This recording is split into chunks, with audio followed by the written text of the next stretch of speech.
মইতো আশাবাদী সদায় আশাবাদী হৈ আছোঁ যে এটা বলিষ্ঠ প্ৰস্তাৱ যোৱাবাৰ দিয়া গৈছে আৰু কিছুমান দলৰ লগত এতিয়াও ৰাইজৰ দল CPI CPIML আমাৰ কথাবোৰ চলি থাকিব মই আশাবাদী মই নাজানো তেওঁ কি কৰে কিন্তু মই ভাল চিন্তাৰে আশাবাদী হৈ আছোঁ যিদৰে আমি বিভিন্ন দলৰ লগত ইতিমধ্যে কথাবোৰ সম্পন্ন কৰি আমি আগন্তুক 10 দিনৰ ভিতৰত আমি সভা আয়োজন কৰিবলৈ গৈ আছোঁ আশা কৰোঁ যে বেলেগখিনি দলৰ লগতো আলোচনা সম্পূৰ্ণ কৰাৰ পিছত আমি সকলোৱে মিলিজুলি যাত্ৰা এখন ওলাব পাৰিম আপোনালোকে উদনীয় সময়ত কিমান সিট পাম বুলি আশা কৰিছে আমাৰ মূল কথাটো হ'ল যে আমি সকলোৱে মিলিজুলি এখন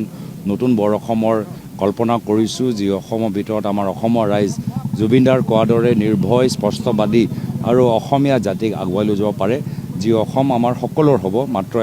এজনৰ নহয় এজনৰ পৰিয়ালৰ বাবে নহয় এজনৰ ঘৰৰ উন্নয়নৰ বাবে নহয় এনেকুৱা এখন অসম